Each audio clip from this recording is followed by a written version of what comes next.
ప్రార్థన చేత, సత్క్రియల చేత, ప్రకటించే విశ్వాసం చేత తండ్రి మమ్మల్ని మేము కాపాడుకుంటూ మాకు కలిగిన వాటిని కాపాడుకోవడానికి సహాయం చేయమని మీకు ప్రార్థన చేస్తున్నానయ్యా. మీకు స్తోత్రాలు. ఆనాడు యోబు ఎలాగైతే పిల్లలను తండ్రి నాయనా విందులు ఏర్పాటు చేసుకున్నప్పుడు పాపం చేస్తారేమో అని భయపడి నాయనా ఉదయకాలంలోనే తండ్రి బలులు సమర్పించుకుంటూ నేను మొరపెట్టుకునేవాడో, అలాగనే మేము సైతం నువ్వు మాకిచ్చిన వాటి చుట్టూ కంచె వేసుకుంటూ సత్క్రియల చేస్తూ ప్రార్థన చేస్తూ మా హృదయం దహన బలిగా సమర్పించుకొని ఆయన మొరపెట్టుకోవడానికి, ఉదయకాలం విలాపం చేయడానికి, మా హృదయాలు కుమ్మరించడానికి, రాబోయే తరముల వరకు మా పిల్లలను భక్తులుగా మార్చడానికి సహాయం చేయమని ప్రార్థన చేస్తున్నాను తండ్రి. మీకు స్తోత్రాలు, మీకు వందనాలయ్యా. మంచి విషయమై ఆసక్తి కలిగి ఉంటే హాని చేయువారు ఎవరన్నట్టుగా తండ్రి ఓర్పు గొప్ప ద్రోహకార్యాలు ఆపుతుందన్నట్టుగా, ఓర్పు దాని పని కొనసాగనిస్తున్నట్టుగా తండ్రి నీ వాక్యాన్ని విని మంచి మనసుతో నాయన వాక్యాన్ని అనుసరించి అవలంబించి ఓపికతో ఫలించేటట్టుగా నా బ్రతుకులు ఉండడానికి, చెప్పేవారికి మాదిరిగా వినడానికి మాదిరిగా ఉండడానికి అయ్యా ప్రతి ఒక్కరి హృదయమును లోపరుచుకోమని వాడుకోమని ప్రార్థన చేస్తున్నానయ్యా. మీకు స్తోత్రాలు నాయనా, మీకు వందనాలు తండ్రి. విశ్వాసుల యొక్క జీవితం అదృశ్యమైన వాటి పట్టుకుని ఉండగా దృశ్యమైన వాటి చూస్తూ భయపడకుండా, లోపడకుండా, శోధింపబడకుండా జయిస్తూ అదృశ్యమైన వాటి కొరకు వేగిరపడటానికి సహాయం చేయమని ప్రార్థన చేస్తున్నాను తండ్రి. మీకు వందనాలు అయ్యా. ఈ ఆరాధనలో దీవించిన ప్రతి బిడ్డను బట్టి నిండు హృదయముతో కృతజ్ఞత చెల్లిస్తున్నాను తండ్రి. ఎందరైతే ఊళ్ళకు వెళ్ళినా కానీ, అనారోగ్యంతో ఉన్నా కానీ, పనులు ఉన్నా కానీ రాలేకపోయారు ఈ ఆరాధనలో నాయన వారందరినీ జ్ఞాపకం చేసుకొని నాయన 30 అంతలు 60 అంతలు 100 అంతలుగా ఈ యొక్క ఆరాధనలోని ఫలమును వారికి సైతం దయచేయమని అని అన్ని విధాల నాకు మాకు తోడుండి నేను తెలియని మార్గాల్లో విజయవంతంగా పోరాటానికి ఇచ్చిన కృపను బట్టి, ధన్యతను బట్టి, బలమును బట్టి, ధైర్యంను బట్టి, ప్రార్థన బట్టి, తగ్గింపును బట్టి, విధేయించే విధానాన్ని బట్టి, వాక్యముకు అనుసరింపును బట్టి కృతజ్ఞతాస్తుతులు చెల్లిస్తూ యేసు నామములో అలాగనే నీ దాసును నీ ఆత్మచేత ఆవరించి నాకు మాకు కావలసిన మాటలు వినిపించమని సమస్త ఘనత మహిమ ప్రభావములు మీ నామానికి ఆరోపిస్తూ కేవలం మీ దయ కొరకు మీ చిత్తం కొరకు ఈ పరిచయను అప్పజెప్తూ యేసు నామములో ఈ ప్రార్థన చేయుచున్నాను పరమ తండ్రి. ఆమేన్.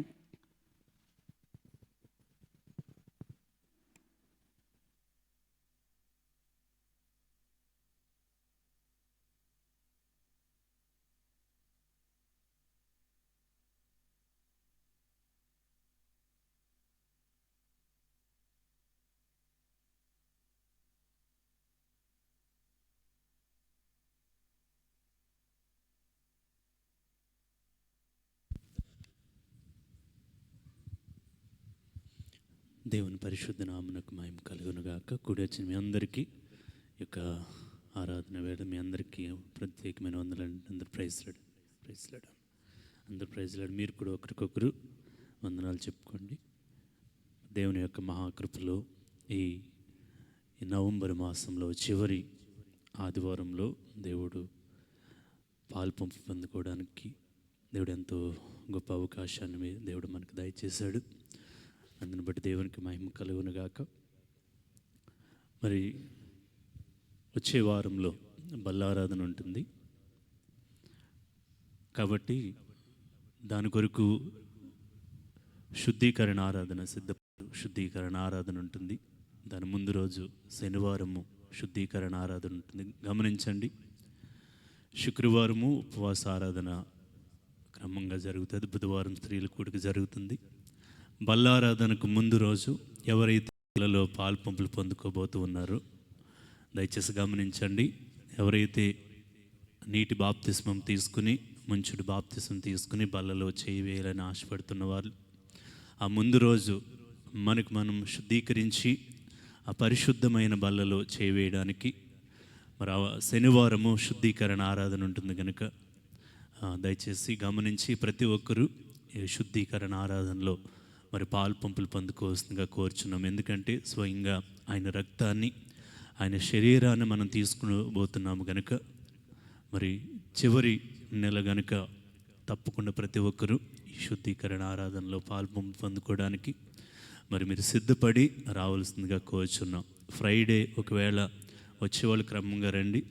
రాలేకపోయినా ఏదైనా పరిస్థితుల్లో శనివారం తప్పకుండా మరి వీలు చేసుకుని శుద్ధీకరణ ఆరాధనలో మీరు పాల్పంపులు పొందుకోవాల్సిందిగా మిమ్మల్ని ప్రేమతో కోరుచు ఉన్నాం. అలాగే మరి ఈ next week 27th prayer day అని మన తెలంగాణ రాష్ట్రమంతా ప్రేయర్ డే అని Christian council of Telangana national prayer day అని మన ఇక్కడ స్టేడియంలో పెడుతూ ఉన్నారండి. డిస్ప్లే చేశారు, ఎల్బీ స్టేడియంలో పెడుతూ ఉన్నారు. ఆ ప్రేయర్కి ఎవరైనా దయచేసి రావాలని ఆశపడుతున్న వాళ్ళు మన మందిరానికి వస్తే ఇక్కడ నుంచి మరి ముందుగా మీ పేర్లు తెలియజేస్తే ఇక్కడ నుంచి వెహికల్ ఉంది. ప్రేయర్ డేలో పాల్పంపులు పొందుకోవడానికి మీరు ఎవరైనా ఖాళీగా ఉండి ఒకవేళ రావాలని ఆశపడుతున్నవారు మందిరం దగ్గరికి వస్తే ఇక్కడ వెహికల్ పెట్టబడుతుంది. ఈ వెహికల్లో వెళ్ళి మరి అక్కడ ప్రార్థన ముగించుకుని అదే వెహికల్లో మన గృహాలకు రావడానికి మరి వారు మరి సీఎం గారు కూడా వస్తూ ఉన్నారు.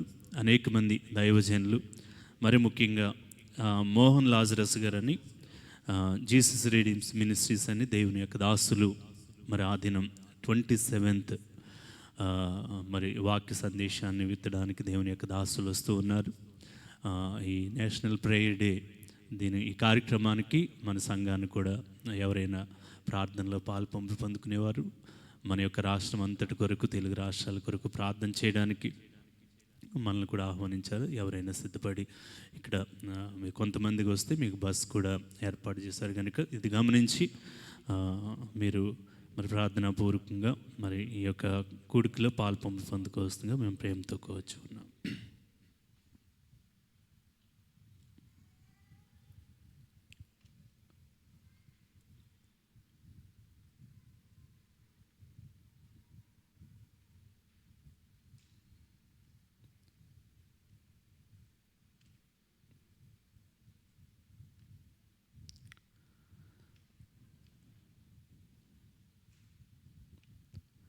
మీ చర్చ్ గ్రూప్లో అది పెట్టబడినది, దయచేసి గమనించి దాని విషయమై మీరు ఎవరైనా మాట్లాడుకుని కొంతమందిగా మీరు రాదలుచుకుంటే నాకు తెలియచేయండి.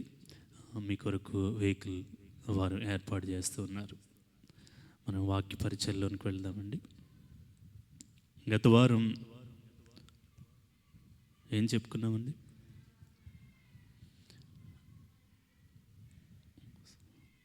ప్రకటన గ్రంథము 2వ అధ్యాయము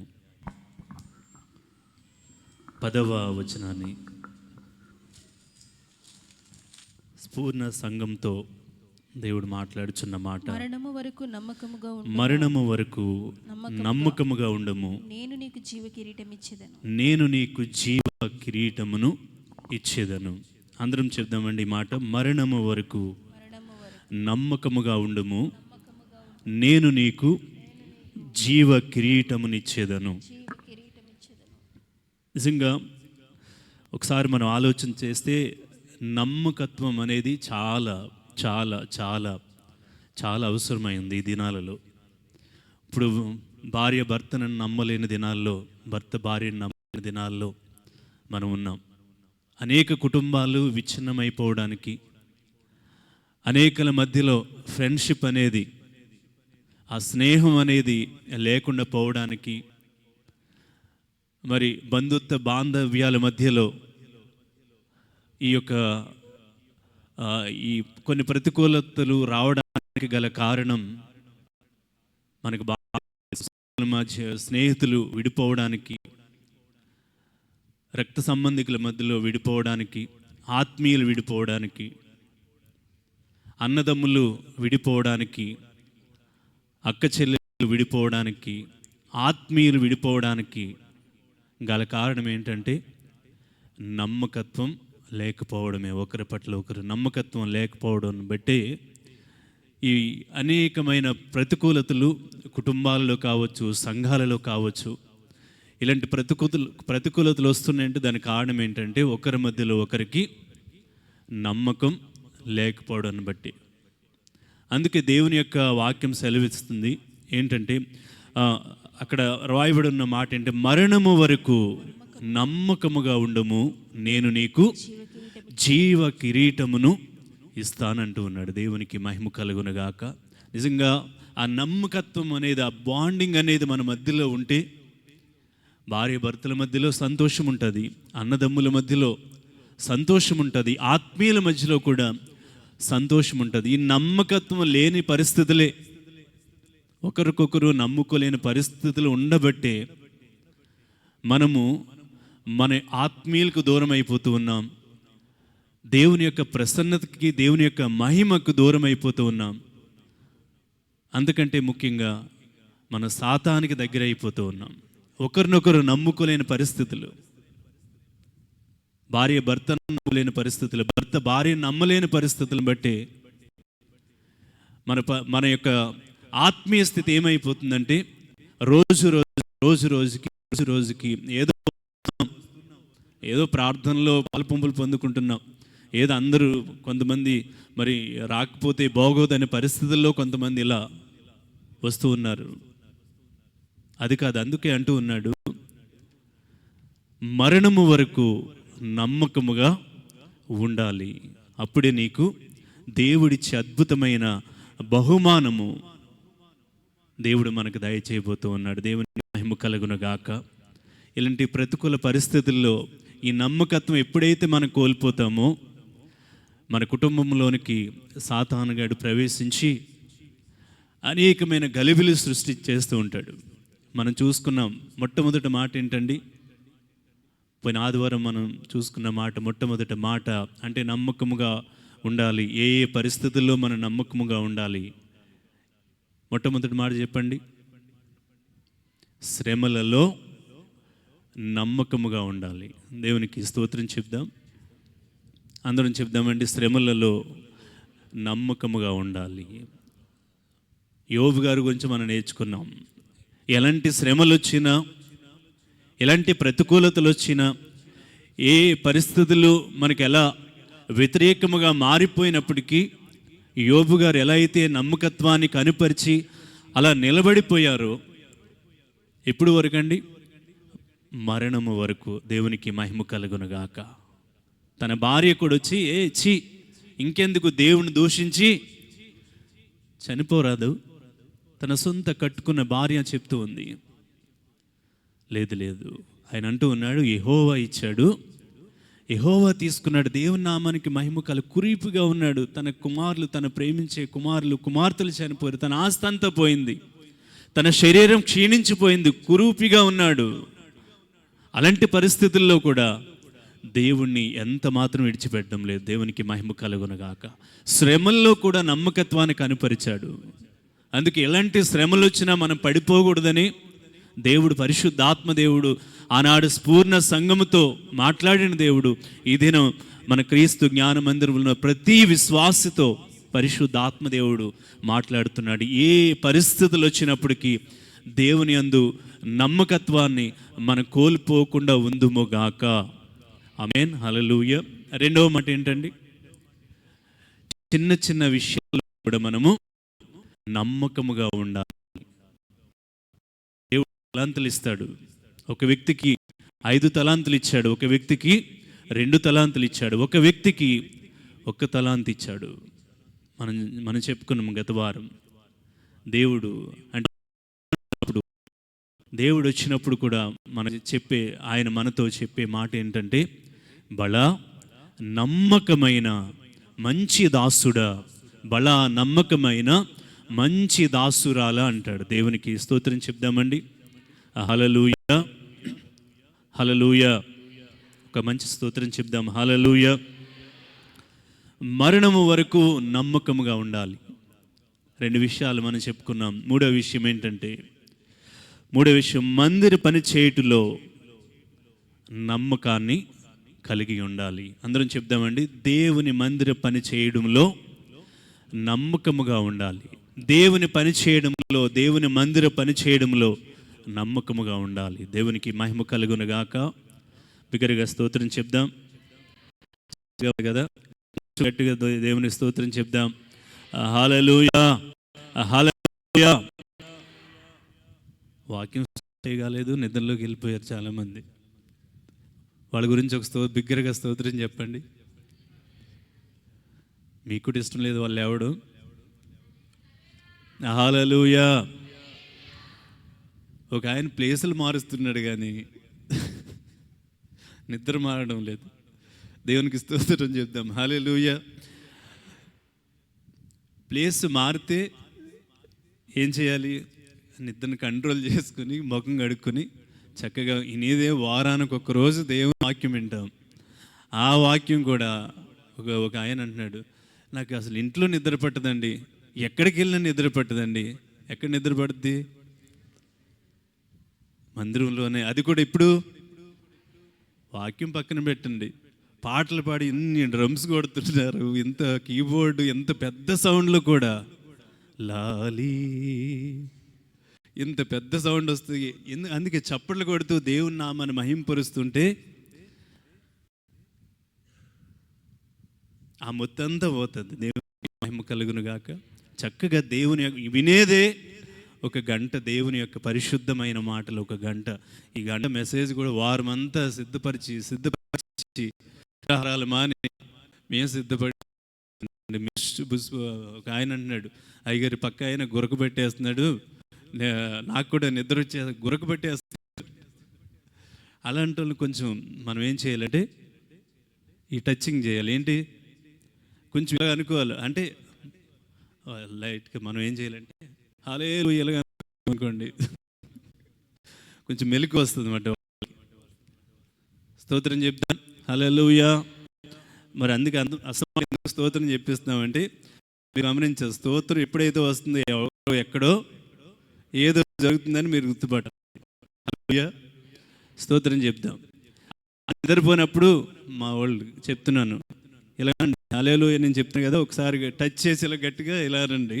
అప్పుడు వాళ్ళు లేచి ఏదో కొంచెం టచ్ చేయాలి కదా, ఆ వంకరైనా లేచి దేవుని స్తుతిస్తారు. దేవుని యొక్క మందిరంలో ఒక గంట మరి దేవుని మాటలే మనల్ని జీవింపజేస్తాయి కనుక తప్పకుండా దేవుని వాక్యం యందు, ఎందుకంటే దేవుని వాక్యం కరువైపోయిన దినాల్లో పరిస్థితుల్లో వస్తూ ఉన్నాం. దయచేసి దేవుని యొక్క మాటలు మనం ఉన్నది, మరి దేవుని యొక్క మాటలు మనం దేవుని సన్నిధికి వచ్చిందే దేవుని మాటలు వింటానికి గనుక ఈ పాటలు, ఈ ఆరాధన దేవుని వాక్యము కొరకు మనల్ని సిద్ధపరుస్తున్నాయని మీరు గమనించండి. దేవునికి మహిమ కలుగును. హల్లెలూయా. శ్రమ చిన్న చిన్న విషయాలు నమ్మకముగా ఉండాలని మనం నేర్చుకున్నాం. దేవుని యొక్క పనిలో నమ్మకముగా కూడా ఉండాలి అని మనం నేర్చుకోబోతూ ఉన్నాం. దేవునికి మహిమ కలుగును గాక. ఒక సంఘం అంటండి, ఒక ట్రిప్కి వెళ్ళారంట ఒక ప్రాంతం. ఆ ప్రాంతం నిజం రియల్గా జరిగిన విషయం. అది ఆ ఊరి పేరు నాకు గుర్తు రావడం లేదు. ఒక ప్రాంతానికి అంత తిరుగుతూ ఉన్నారంట. వారంతా అన్నీ చూస్తూ ఉన్నారంట, ఆ సీనరీస్ అన్నీ చూస్తూ ఉన్నారంట. అన్నీ చూడడానికి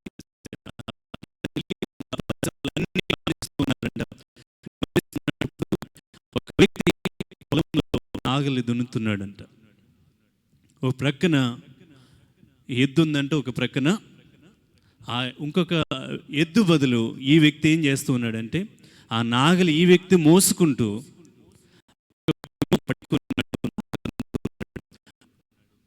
ఒక వ్యక్తి ఇంకా రెండు ఎద్దులు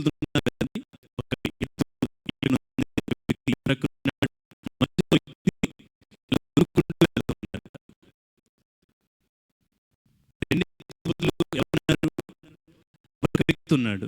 ఈ రెండు ఎద్దులు లేవు, ఒక వ్యక్తి ఉన్నాడు. ఒక ఎద్దు బదులు ఒక వ్యక్తి అలా పొలాన్ని దున్నుతున్నారండి. పొలాన్ని దున్నుతున్నారు. ఎంత కష్టం చూడండి. ఒక ఎకరం పొలం దున్నాలంటే ఎంత కష్టమైతే చూడండి. ఎద్దులంటే, పశువులంటే దున్నుతూ ఉంటాయి. ఆ ఎద్దుకు బదులు ఈ వ్యక్తితో నాగలు పెట్టి ఒక వ్యక్తి, ఒక కుటుంబం, ఆ కుటుంబం అలా పొలం దున్నుతున్న సమయంలో అలా చూసుకుంటూ వెళ్ళి అడుగుతున్నారంట, అయ్యా మీరు ఎందుకు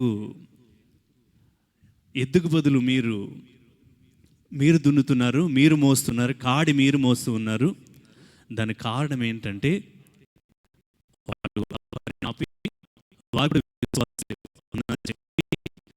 వారు అడుగుతున్నారు, వారు చెప్తున్న మాట ఏంటంటే దేవుని మందిరం ఓ ప్రక్కన కూలిపోయింది. దైవజనుడు చెప్తున్నాడు, అయ్యా దేవుని మందిరానికి కావలసిన సరైన వనరులు లేవు, దయచేసి ఎవరైనా మీకు ప్రేరేపణ కలిగితే సహాయం చేయండి అని ఎన్నో మార్లు దైవజనుడు చెప్తూ ఉన్నాడు. అలాంటి టైంలో దేవుడు నాకు ప్రేరేపించి ఆ ఎద్దు నమ్మేసి ఆ మందిర పరిచర్య కొరకు ఆ ధనాన్ని ఇచ్చాను. దేవునికి మహిమ కలుగునుగాక. ఆ యొక్క పని కొరకు, దేవుని పని కొరకు అంటండి, ఇప్పుడు ఎద్దు బదులు ఈ వ్యక్తి దున్నుతున్నాడు కాడి మోసుకుని. అంటే చూడండి, దేవుని యొక్క పని అంటే ఎంత మక్కువ. మనకు వీలు కలిగినప్పుడు, వీలున్నప్పుడు వీలైనవే మనం చేస్తూ ఉంటాం.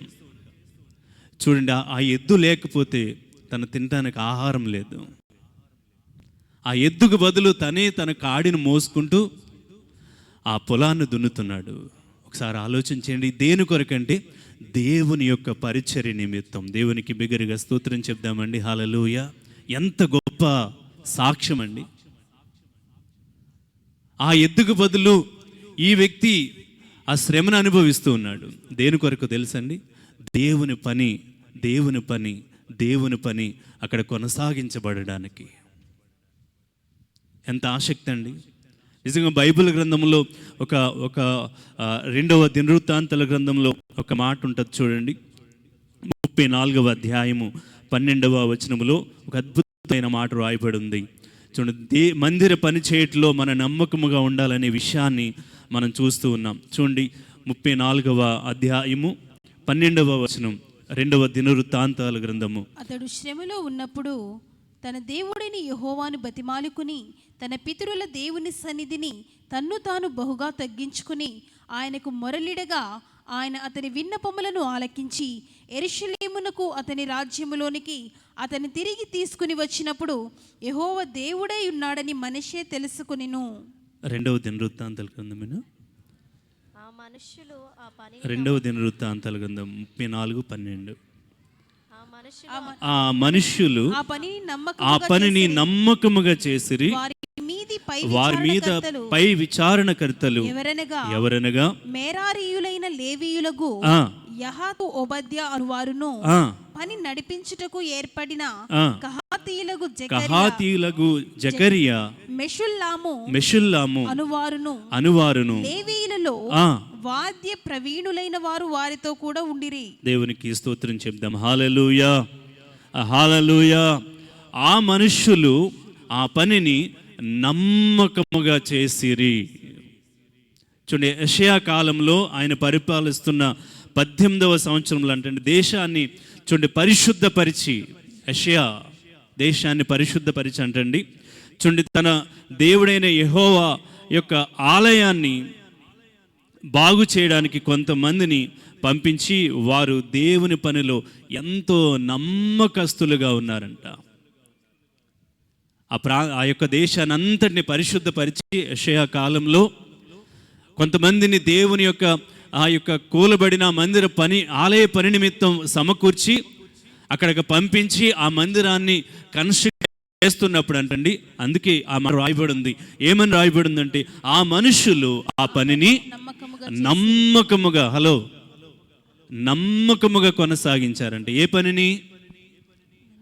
దేవుని యొక్క ఆలయ పనిని. ఎలా చేస్తూ ఉన్నారండి? నిర్లక్ష్యముగా చేస్తూ ఉన్నారు దేవుని పనిని. దేవుని పనిని ఏదో చేద్దాంలే, ఒక రోజు చేసి ఒక రోజు మానేద్దాం అనుకుంటూ ఉన్నారా?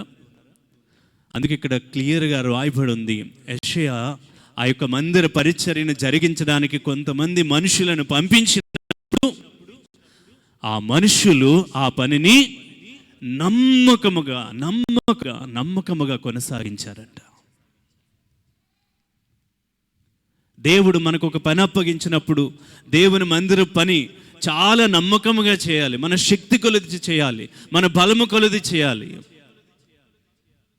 ఇన్ని సంవత్సరాలు నీ విశ్వాస యాత్రలో ఇన్ని సంవత్సరాలు అయింది దేవుని యొక్క మందిరానికి వచ్చి, ఇన్ని సంవత్సరాలు అవుతుంది దేవుణ్ణి ఆరాధిస్తూ, దేవుని యొక్క మాటలు వింటూ, ఉచితముగా దేవుడిస్తున్న మాటలు వింటూ, ఉచితముగా ఆయన ఆరాధిస్తూ, ఆయన పరుస్తూ ఇన్ని సంవత్సరాలుగా దేవుని మందిరానికి వచ్చావు. దేవుని మందిర పరిచర్యలో ఎప్పుడైనా నీ చేయి వేయడానికి మనస్ఫూర్తిగా నీ చేయి వేసిన అనుభవం ఎక్కడైనా ఉందా? ఎప్పుడైనా ఉందా? నా దేవుని పనిలో నేను కూడా చేయవేయాలి, నా దేవుని పని కొరకు నేను ఏదో ఒక కార్యం చేయాలి. ఆ తృప్తి ఉందా నీ జీవితంలో? ఆ తృప్తి ఉందండి. కొందరు ఎంతోమంది కొందరు సమర్పించుకుని దేవుని పనిని కొనసాగిస్తూ ఉన్నారు. దేవునికి మహిమ కలుగునుగాక. అలాంటి వారికి విలువ ఉంటుంది. అలాంటి వారు చెప్తే ఆ మాటకు విలువ ఉంటుంది. ఏదో నాకు జ్ఞానం ఉంది, నాకు అధికారం ఉందని దేవుని సన్నిధిలో మేము ఏదో ఇచ్చలవిడిగా మేము చేస్తే లైట్ తీసుకుంటారు. నువ్వు దేవుని పని కొరకు, దేవుని పరుకొరకు చూడండి. దేవుడు యెషయా ఆ మనుషులను పంపించినప్పుడు ఆ మనుషులు ఆ పనిని, దేవుని యొక్క ఆలయ పనిని నమ్మకముగా జరిగించారంట.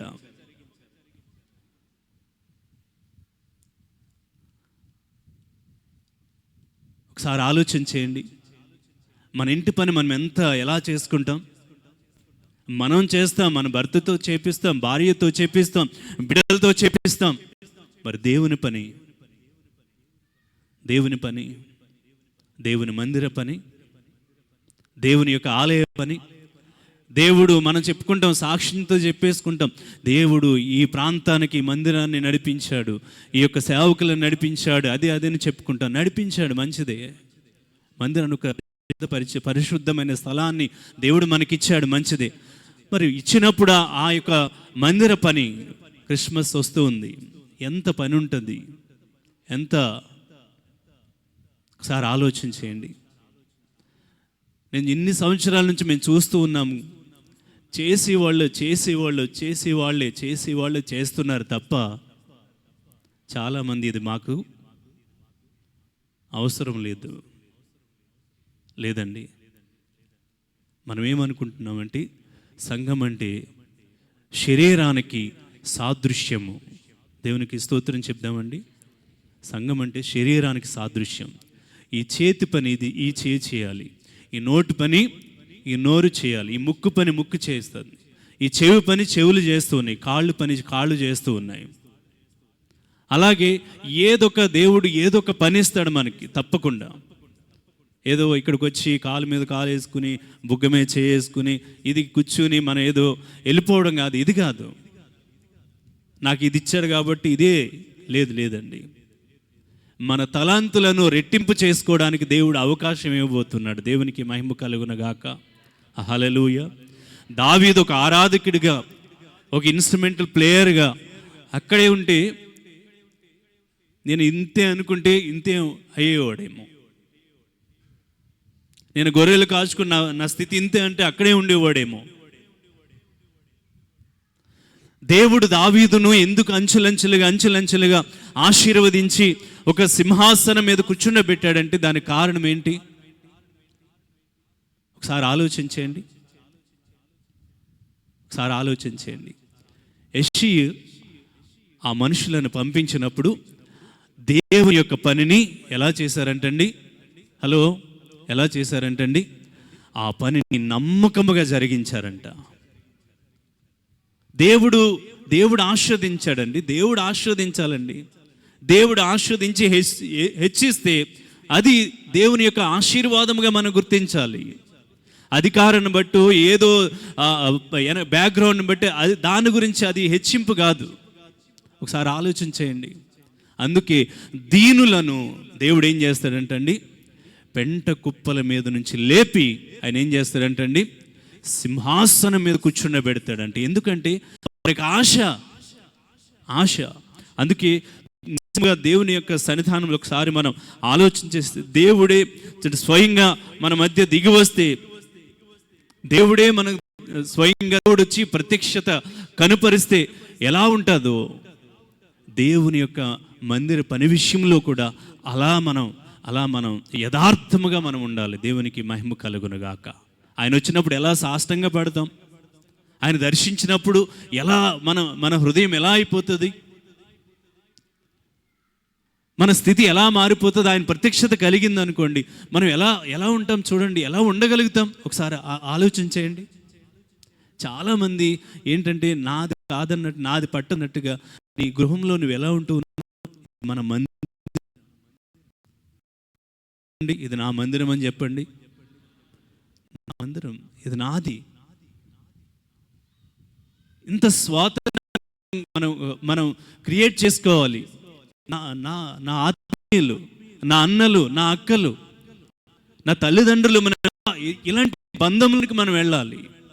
దేవునికి మహిమ గాక. హల్లెలూయా. ఇలాంటి బాంధవ్యములకు మనం వెళ్ళాలి. పక్కన కూర్చున్న వాళ్ళు చూడు ఎంత ఉన్నత వాళ్ళు, వారి పక్కన మనం కూర్చున్నట్టు దేవుడు ఎంత అద్భుతమైన కృపను ఇచ్చాడు. ఒకసారి ఆలోచించేయండి. ఇంత బంధాన్ని ఇచ్చాడు, ఇంత ఈ స్థితిలోనికి రావాలి మనం. ఇది మన మందిరం. దేవుని యొక్క మందిర పనిలో మన నమ్మకస్తులుగా ఉండాలండి. నిజముగా ఒకసారి ఆలోచించండి. దేవుని యొక్క సన్నిధానంలో దేవుడు కొందరికి ఎంతో అద్భుతమైన పనులు ఇచ్చాడు. ఆ పనులను బట్టి దేవునికి మహిమ కలుగునగాక. ఆమేన్. హల్లెలూయా. అలాంటి వారు నిలబడి వాడబడితే మాకు ఎంతో సంతోషం. అలాంటి వారు దేవుని యొక్క పనుల్లో వారు వాడబడుతూ ఉంటుంటే మాకు చాలా సంతోషముగా ఉంటుంది. దేవునికి మహిమ కలుగునుగాక. చూడండి, నీకు ఇచ్చిన పనిలో నమ్మకంగా బాధ్యతగా చేస్తే చూడండి, ఇటు మనుషుల దగ్గర అటు దేవుని దగ్గర కూడా మనం ఏం పొందుకుంటామంటే గొప్ప బహుమానాన్ని పొందుకుంటాం. అందుకే అంటూ ఉన్నాడు కదా, చూడండి, మీరు నమ్మకముగా మరణం వరకు నమ్మకముగా ఉంటే దేవుడు ఏమిస్తాడంటండి, జీవ కిరీటాన్ని ఇవ్వబోతూ ఉన్నాడంట. దేవుడిచ్చే బహుమానం వరకు మనుషులు ఇస్తే అంతంత మాత్రమే బహుమతులుగా మనకు ఉంటాయి. కానీ దేవుడిచ్చే బహుమానం చాలా శ్రేష్టమైన బహుమానం అండి. నిజముగా దేవుని యొక్క సన్నిధానంలో చూడండి, వాయిద్యాలు వాయించడం, ఈ సౌండ్ సిస్టమ్ ఆపరేటింగ్ కావచ్చు, పాటలు పాడడం కావచ్చు, పరిచర్య చేయడం కావచ్చు, మందిరం ఓడవడం కావచ్చు, మరి యొక్క వంట దగ్గర పరిచర్య కావచ్చు, ఇంకా అనేకమైన ఆలయ శుభ్రం చేసే పని కావచ్చు, మరి సేవకుల దగ్గర పరిచర్య చేసే పరిచర్య కావచ్చు అండి. చూడండి, బాత్రూమ్ దగ్గర క్లీన్ చేసే ఆ పరిచర్య కావచ్చు. ఎంత అద్భుతమైన పరిచర్య! ఇన్ని పరిచర్యలు కొనసాగిస్తున్నారండి. వారిని బట్టి బిగ్గరగా చప్పట్లు కొట్టి దేవుని నామమును మహింపరుద్దామా? ఇన్ని పరిచర్యలు కొనసాగిస్తున్నారు. ఒకసారి ఆలోచన చేయండి. ఎప్పుడైనా ఇన్ని పరిచర్యల్లో ఒక చిన్న అనుభవం ఉందా? ఈ పరిచర్యలో నేను పాలు పంపులు పొందుకున్నాను. నీకు ఆ అనుభవం ఉంటే కనుక నువ్వు ధన్యుడు. దేవునికి మహిమ కలుగునుగాక. ఆమేన్. హల్లెలూయా. ఇలాంటి పనులకు దేవుడు చూడండి వారిని ప్రత్యేకపరుచుకున్నాడు. దేవుడు విలువైన పరిచర్య. ఒకసారి ఆలోచించండి. నిజముగా అందుకే చూడండి, కీర్తన గ్రంథంలో 26వ కీర్తన గ్రంథం 8వ వచనాన్ని చూడండి. యెహోవా, నీ నివాస మందిరమును, నీ తేజో మహిమ నిల్చు స్థలమును నేను ప్రేమించుచున్నాను. దేవునికి మహిమ కలుగును గాక. స్తోత్రం చెప్దామండి. హల్లెలూయా. కీర్తనకాడు అంటున్న మాట చూడండి, యెహోవా, నీ మందిరమును, నీ తేజో మహిమ నిల్చు స్థలమును నేను ప్రేమించుచున్నాను. దేవునికి మహిమ కలుగును గాక. స్తోత్రం చెప్దామండి. చూడండి, మనకు తెలుసు అంటే లోకంలో ఇద్దరు వ్యక్తులు ప్రేమించుకుంటున్నారు అనుకోండి, వాళ్ళు ఎలా ఉంటారు? ఎప్పుడు ఫోన్ కాల్ వస్తుందా, ఎప్పుడు వాళ్ళు ప్రేమించుకునే వాళ్ళు చూడండి, వాళ్ళు ఎలా పూర్వపు స్థితి వాళ్ళు ఎలా ఉంటుందంటే ఎప్పుడు కాల్ వస్తుందా, ఇప్పుడు కాల్ చేయాలా. ఇక్కడ చూడండి, దావీదు మహారాజు అంటూ ఉన్నాడు, నీ తేజో మహిమ నిల్చు స్థలమును నేను ప్రేమించుచున్నాను. దేవునికి మహిమ కలుగునుగాక. హల్లెలూయా. దేవుని తేజో మహిమ నిల్చు స్థలాన్ని ఆయన ఏం చేస్తూ ఉన్నాడంటండి? ప్రేమిస్తూ ఉన్నాడంట. నిజముగా ఒక వ్యక్తిని మనం ప్రేమిస్తే ఆ వ్యక్తి గురించి ఎంతకైనా మనం దిగజారిపోతూ ఉంటాం. దేవుని యొక్క సన్నిధానాన్ని కనుక మనం ప్రేమిస్తున్నట్లయితే ఇలాంటి ప్రేమను మనం వ్యక్తపరచాలి. ఇక్కడ దేవుని యొక్క దాసు నుంచి ఒక మాట వచ్చిందంటే పరిచర్య నిమిత్తం ఆ పనిని ఖచ్చితంగా అవును ఇది నిజము కదా, నా గృహంలో నేను ఎలా ఉంటూ ఉన్నాను, ఇది దేవుని మందిరమైన దేవుని నన్ను ఇంత ఈ స్థితికి తీసుకొచ్చి నా కొరకు ప్రాణం పెట్టి రక్షణనిచ్చి ఉచితమైన దేవుడు ఎంత అద్భుతమైన కృపనిచ్చిన దేవునికి నేను ఎలాంటి కృతజ్ఞతాస్తుతులు చెల్లిస్తూ ఉన్నాను, నేను ఏం చేస్తూ ఉన్నాను దేవుని కొరకు, దేవుని పరి కొరకు నేను ఏం చేస్తున్నాను. అందుకే ఒక దైవజన్ రాస్తున్నాడు కదా, నా పేరే తెలియని ప్రజలు ఎందరో ఉన్నారు, ఆ ప్రేమను నేను ప్రకటింప ఉన్నారా, ఎవరైనా వెళతారా, ఎవరైనా మీలో ఎవరైనా వెళతారా, నా ప్రేమను ప్రకటిస్తారన్న. అక్కడ ఇంకొక మాట అంటాడు, మీరు వెళ్ళలేకపోతే వెళ్ళే వారిని ఏం చేయాలి, మనం పంపించడానికి సహకారులుగా మనం ఉండాలి. మనం వెళ్ళలేకపోతున్నాం, మన శరీరం సహకరించడం లేదు. నువ్వు వెళ్ళే వారికి ఒక సపోర్ట్ ఇచ్చావనుకోండి, నువ్వు బహుగా దీవించబడతావు. దేవునికి మహిమ కలుగునుగాక. పరిచర్యకి నీ వంతు నువ్వు సహాయం చేసినట్లు, నువ్వు వెళ్ళలేకపోతే వెళ్ళే వారిని పంపడానికి నీ వంతుగా నువ్వు సహాయం చేసావంటే అద్భుతం అండి, ఆశ్చర్యం. హల్లెలూయా. నిజముగా ఇక్కడ అంటూ ఉన్నాడు, నీ మందిరమును నీ తేజో మహిమ నిలుచు స్థలమును నేను ప్రేమించుచున్నా. నువ్వు ప్రేమించుచున్నావంటే నువ్వు దేవుని మందిరాన్ని ఎన్నడూ విడిచిపెట్టవు. దేవునికి మహిమ కలుగునుగాక. మనం చాలాసార్లు చదువుకున్నాం, 122వ కీర్తనలో చదవద్దు కానీ, దేవుని మందిరానికి వెళదామని జనులు దావీదునకు చెప్పినప్పుడంట ఆయన ఏం చేశాడంటండి, సంతోషించాడంట. ఆదివారం దేవుని మందిరానికి వెళ్ళాలి, పెందలకాడే లేచి ఒక సమయానికి దేవుని సన్నిధికి వచ్చేయాలి అనే ఆలోచన మనకి ఎప్పుడైతే వస్తుందో అప్పుడు నిజముగా దేవుని మందిరాన్ని, దేవుని యొక్క సన్నిధిని మనం ప్రేమించినట్లే. నిర్లక్ష్యం అండి, నిర్లక్ష్యం. కొంతమంది ఏమో తల్లులు వారికి అవకాశం లేక ఎంతో వృద్ధాప్యం, వారి శరీరం సహకరించిన అనారోగ్యాలతో వారి యొక్క శరీరం సహకరించకపోయినా నా సన్నిధికి వెళ్ళాలని ఎంతో దాహం కలిగి ఉన్నారు. మనకు అన్నీ బాగున్నాయి, అవయవాలు అన్నీ ఉన్నాయి.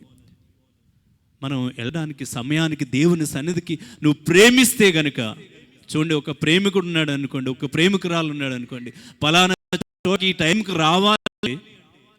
ప్రేమికుడు కానీ ప్రేమికురాలు కానీ ఒకసారి ఆలోచించేయండి. కాదు, ఎప్పుడు తెల్లారుతుందని చూస్తాడు, ఎప్పుడు తెల్లారుతుందా కలవాలి. మరి దేవుని సన్నిధి మనం ఎంతోమంది ఎంతో దూరం నుంచి దేవుని సన్నిధికి పరుగున నువ్వు దేవుణ్ణి ప్రేమిస్తున్నా కరెక్ట్గా దేవుని సన్నిధిలో సమయానికి నువ్వు నిలిచి ఉండగలుగుతావు. దేవునికి ఇష్టం కలుగునగాక. స్తోత్రం చెప్దాం. ఇష్టం ఉండదు, ఇలాంటి మాటలు ఇష్టం ఉండదు. ఒకసారి అర్థం చేసుకోండి. అందుకని నీ తేజో మహిమ నిల్చు స్థలమును, ఆ మందిరమును నేను ప్రేమించుచున్నానంటూ ఉన్నాడు. అందుకే చూడండి, దావీదు గారికి చూడండి, దేవుని పని అన్న, దేవుని యొక్క మందిరం అన్న, దేవుని యొక్క పరిచర్య అన్న ఎంతో ఇష్టం అండి. చూడండి, దేవుని మందిర పనిలో దావీదు గారి యొక్క ఆ యొక్క మక్కువ ఒకసారి చూడండి. మొదటి దినవృత్తాంతముల గ్రంథము 29వ అధ్యాయము మొదటి నుంచి మనం చూస్తే చూడండి, దావీదు గారు అంతగా హెచ్చించబడ్డానికి, దావీదు గారు అంతగా దీవించబడ్డానికి, ఒక గొర్రెల కాపరే కావచ్చు, ఒక మామూలు సాధారణమైన వ్యక్తి కావచ్చు, ఆ వ్యక్తి అంతగా దీవించబడే కారణం చూడండి, దేవుడన్నా, దేవుని పరిచర్య అన్నా, దేవుని మందిరం అన్నా అంత ఇష్టం. అక్కడ చూడండి, మొదటి వచనం నుంచి మనం రాజైన దావీదు ఒకరు తీసుకోండి. చూడండి, దావీదు అంత హెచ్చించబడ్డానికి తన బ్యాక్గ్రౌండ్ ఎలా ఉందో చూడండి. రాజైన దావీదు సర్వ సమాజముతో ఇలాగు సెలవిచ్చెను, దేవుడు కోరుకునిన కుమారుడైన సొలొమోను ఇంకను లేత ప్రాయము గల బాలుడై ఉన్నాడు. దేవునికి మహిమ కలుగునగాక. స్తోత్రం చెప్దామండి. హల్లెలూయా, హల్లెలూయా. చూడండి, మనకు తెలుసు, ఈ మాటలు మనకు బాగా తెలుసు. దేవుని సన్నిధానంలో దావీదు మహారాజు గారు ఒక మంచి తృష్ణ ఉంది, ఒక మంచి ఆశ ఉంది. ఏంటి ఆశ? హలో, దావీదు గారికి ఏంటంత అంత అద్భుతమైన ఆశ ఏంటంటే, నేను నా దేవుని కొరకు ఒక మందిరాన్ని కట్టాలి కట్టాలి కట్టాలి. నేను నా దేవుని కొరకు ఒక పరిశుద్ధమైన మందిరాన్ని కట్టాలి. ఆ మందిరములు అనేకులు ఆరాధన చేయాలి, యాజకులు ఉండాలి, పరిచారకులు ఉండాలి, దేవుణ్ణి కీర్తించేవారు ఉండాలి, వాద్యకారులు ఉండాలి. ఒక మందిరాన్ని, ఒక ఉన్నతమైన మందిరాన్ని నా దేవుని కొరకు కట్టాలి అంటే దేవుడు అన్నాడు, నాయనా నువ్వు కట్టొద్దు, నీ చేతులు రక్తంతో ఉన్నాయి, నువ్వు కట్టొద్దు, దేవుని మందిరాన్ని నువ్వు కట్టకూడదు, నీ కుమారుడి చేత నేను కట్టించుకుంటాను అని దేవుడు దావీదుతో చెప్పినప్పుడు, వింటున్నారా? దావీదుతో చెప్పినప్పుడు దావీదు చూడండి, ఏదో ఒక రకంగా పరిచర్యకైతే నేను సహకారిగా ఉండాలి. అందుకే చెప్తూ ఉన్నాడు, ఇక్కడ ఏమంటూ ఉన్నాడంటే, నా కుమారుడి చేత కట్టమన్నాడు. నా కుమారుడేమో చూడండి, అక్కడ రాస్తున్న మాట, లేత ప్రాయము గల బాలుడై ఉన్నాడు. నా చేతులతో కట్టొద్దన్నాడు, నా చేతులతో కట్టొద్దన్నాడు కనుక, నా చేతులు రక్తముతో ఉన్నాయి కనుక నా కుమారుడితో కట్టమన్నాడు. నా కుమారుడేమో ఎలాంటి వ్యక్తి? చిన్నోడు, లేత ప్రాయము కలిగిన వాడు. కానీ ఆ పెద్ద దేవునికి, ఆ దేవాతి దేవునికి ఏం కట్టాలి? ఒక పరిశుద్ధమైన మందిరం కట్టాలి. నా కుమారుడేమో లేత ప్రాయము కలిగిన వాడు, దేవుడేమో ఉన్నతమైన దేవునికి మందిరం కట్టాలని ఆశపడుతూ ఉన్నాను అంటూ ఆయన చేస్తున్న పని చూడండి. దేవుని మందిరం విషయమై కట్టబో ఆలయం మనుష్యునికి కాదు. బిగ్గరగా చప్పట్లు కొడుతూ దేవుని నామాన్ని మహిమపరుద్దామండి. నేను కట్టబోయే మందిరం ఎవరి కొరకు కాదు? ఒక మనుషునికి కాదు, దేవుడైన యెహోవాకే గనుక ఈ పని బహు గొప్పది. దేవునికి బిగ్గరగా స్తోత్రం చెప్దామండి. హల్లెలూయా. ఇంకా మంచి స్తోత్రం చెప్దాం. హల్లెలూయా. ఈ పని, ఈ దేవుని పని బహు గొప్పది. నేను కట్టే మందిరం ఒక మనుషునికి కాదు, స్వయముగా దేవాతి దేవునికి, స్వయముగా స్తోత్రార్హుడైన నా దేవునికి ఒక మందిరాన్ని నేను కట్టాలి. నా కుమారుడు చూస్తే లేత వయసు కలిగిన వాడు, నా దేవుడైతే మహిమా స్వరూపి. అలాంటి దేవునికి ఒక మందిరం నేను కట్టాలి. ఈ పని ఎలాంటిదంటే, ఈ పని గొప్పది. ఈ దేవుని పని గొప్పదండి. నువ్వు చేసే పని చాలా గొప్పది. నువ్వు పరిచర్యలో పాల్పంపులు పొందుకుంటున్నావు, పరిచర్యలో చేయి వేస్తున్నావు. ఈ పని చాలా గొప్పది, చాలా గొప్పది. నిర్లక్ష్యం చేయొద్దు. నువ్వు చేస్తున్న పనికి గొప్ప బహుమానం ఉంది. దేవునికి మహిమ కలుగునగాక. స్తోత్రం చెప్దామండి. హల్లెలూయా. నేను ఈ పాత్రలు తోముతున్నాను, ఏంటి నా పరిస్థితి ఏంటి అనుకోకు. నువ్వు చేసే పని చాలా శ్రేష్టమైనది. ఇక్కడ నిలబడి నేను చేస్తున్న పని కంటే నువ్వు చేసే పని ఇంకా గొప్పది. దేవునికి మహిమ కలుగునగాక. హల్లెలూయా, హల్లెలూయా. వారు చేసే పని చాలా గొప్పదండి.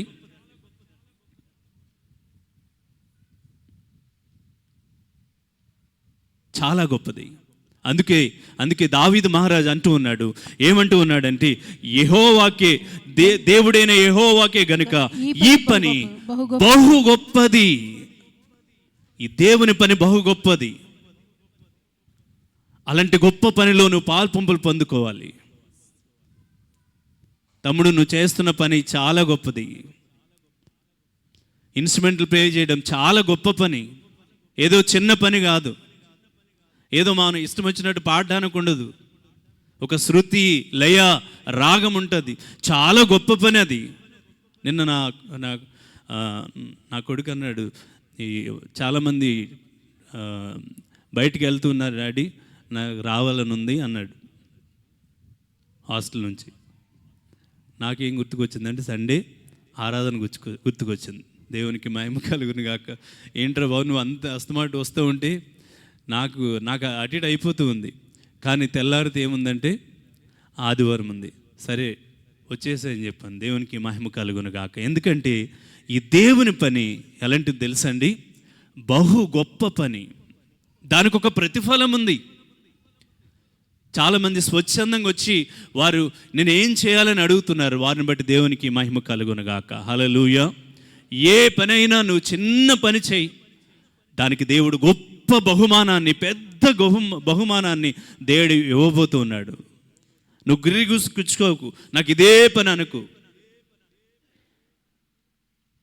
కొంతమంది అపోస్తలులు ఏ పని చేసేవారు తెలుసండి? భోజనాలు వడ్డించేవాళ్ళు. అక్కడే లేరు, వాళ్ళు పెద్ద పెద్ద సేవకులు అయిపోయారు. దేవునికి స్తోత్రం చెప్దామండి. హల్లెలూయా. జాన్ వెస్లీ గారు ఎంతమంది తెలుసు? హోసన్న.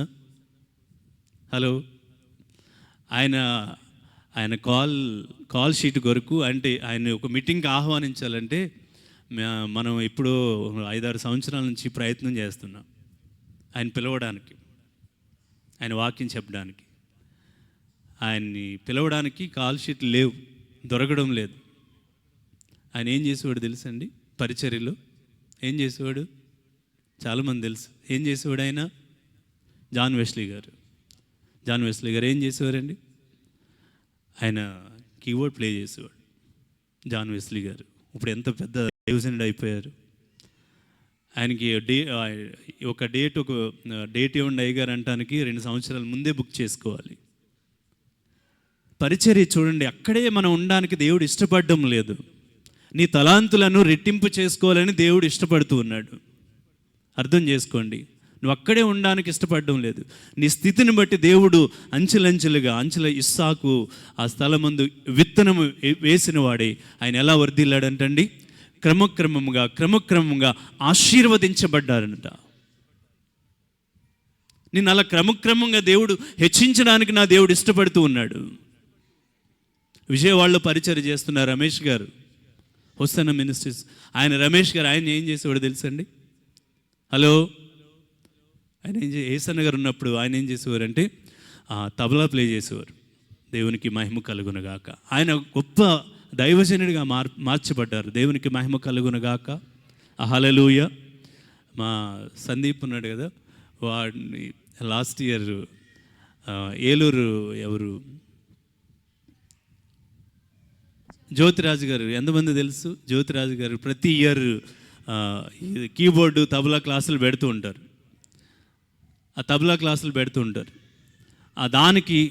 దానికి వాళ్ళ స్తోమత చాలా తక్కువ.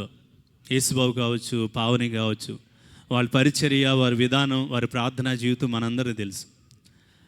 కానీ ఒక నెల రోజులకి ఎంతో తెలుసండి అమౌంట్? 10,000 వాళ్ళ జీతం. పర్లేదు అయ్య గారు, నేను సందీప్ని దేవుని పని కొరకే కదా నేను పంపిస్తానని ఆ 10,000 కట్టి ఆ తబలా ఆ నెల రోజులు నేర్చుకోవడానికి పంపించారు. దేవునికి మహిమ కలుగును గాక. హల్లెలూయా. అంటే ఆశ ఉండాలి కానీ వారి స్థితి కాదు. అయినా ఆ నెలలో ఆ 10,000 అక్కడ కట్టి ఆ నెల రోజులు తబలా నేర్చుకోవడానికి, అంటే ఆశ ఉంటే దేవుని పని కొరకు ఆశ ఉండాలి కానీ మనకి ఎంతసేపు ఉచితం కావాలి లేదండి, లేదు. దేవుని పని కొరకు మనం ఒక తృష్ణ కలిగి మనం ఉండాలి. దేవుడు ఎంతమందిని ఎంతగా హెచ్చించాడు చూడండి. మందిరానికి వచ్చిన దగ్గర నుంచి అడుగుపెట్టి దగ్గర నుంచి మనం ఒక్కసారి ఆలోచన చేయండి. సిగ్గుపడకండి. పెళ్లి కూతురు ఎలా ఉంటుంది? హలో. పెళ్లి కూతురు ఎలా ఉంటుందండి? వివాహ వేడుకలో ఎలా ఉంటుంది? పెళ్లి కూతురు ఎలా ఉంటుంది? మా పిల్లలు పెళ్లి కూతురు అనేటప్పటికి నవ్వుతున్నారు. హల్లెలూయా. పెళ్లి కూతురు ఎలా ఉంటారంటే వివాహంలో తల దించుకుని ఉంటారు కదా. ఎప్పుడు పాస్టర్ గారు తల ఎత్తమన్నప్పుడే ఎత్తుతారు. పెళ్లి కూతురులాగా ఉండకుండా. పెళ్ళి కాదు ఇది. కొంచెం మనం దేవుని యొక్క వాక్యం మీద దృష్టి ఉంచుదాం. దేవుని స్తోత్రం చెప్దాం. ఒకసారి చేతులు ఎత్తి చెప్దాం.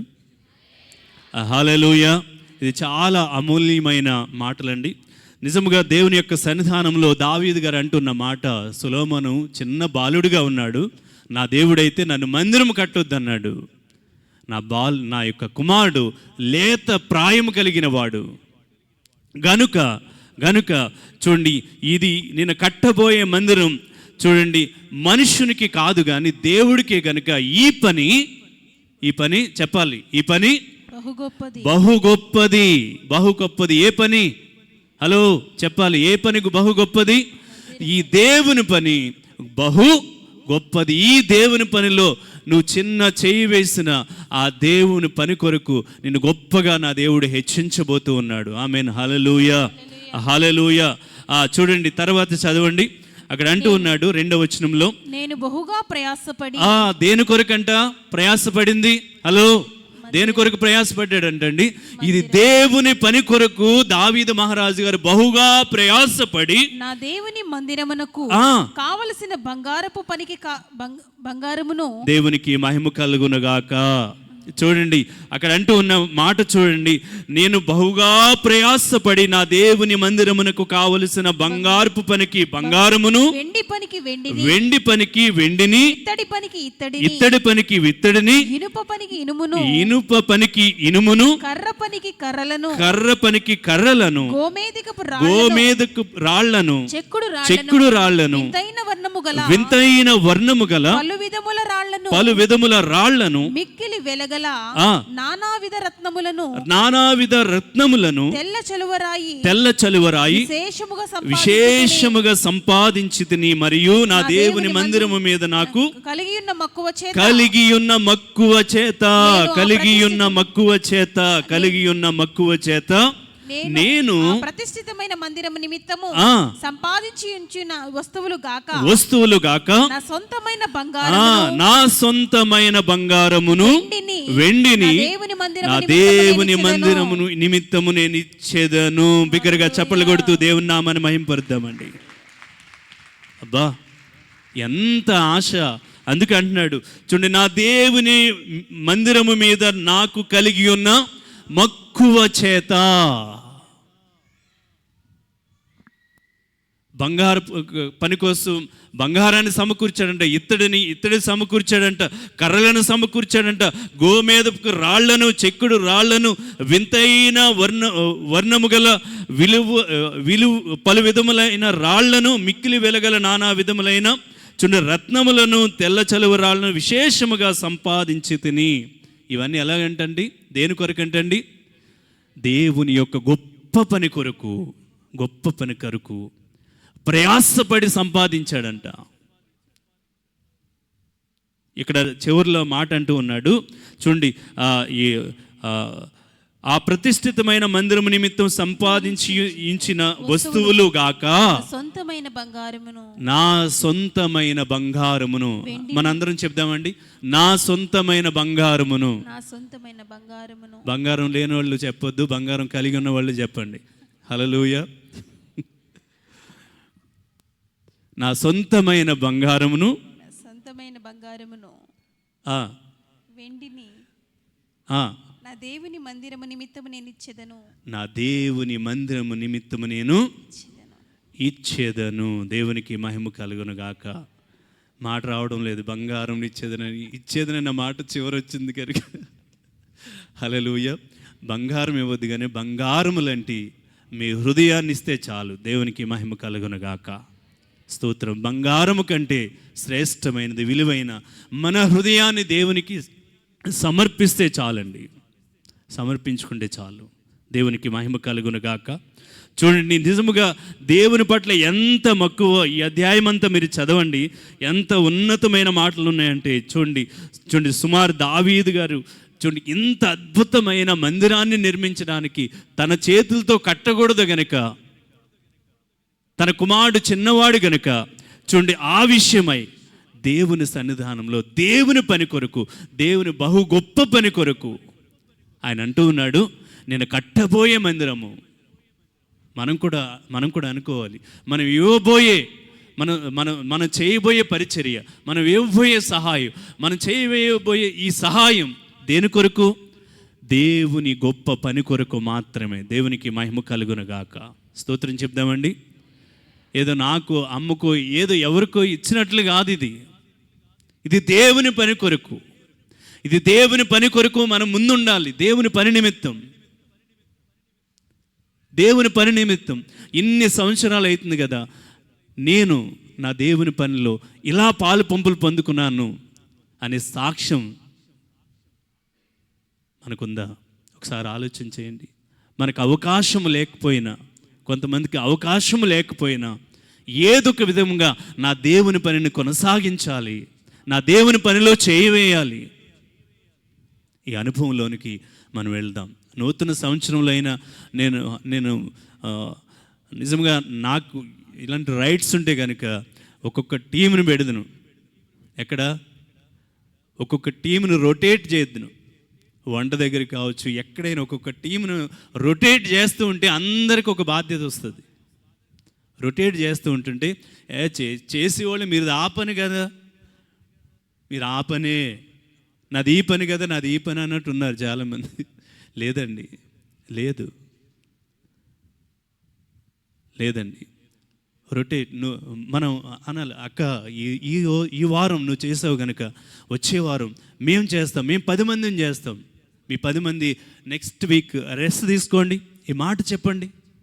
ఎంత అద్భుతం అండి, ఎంత అద్భుతం! ఇది పరిచర్య విధానం కదా. మనం కూడా ఇంట్లో ఎలా చేసుకుంటాం మన పనులు ఎలా చేసుకుంటాం?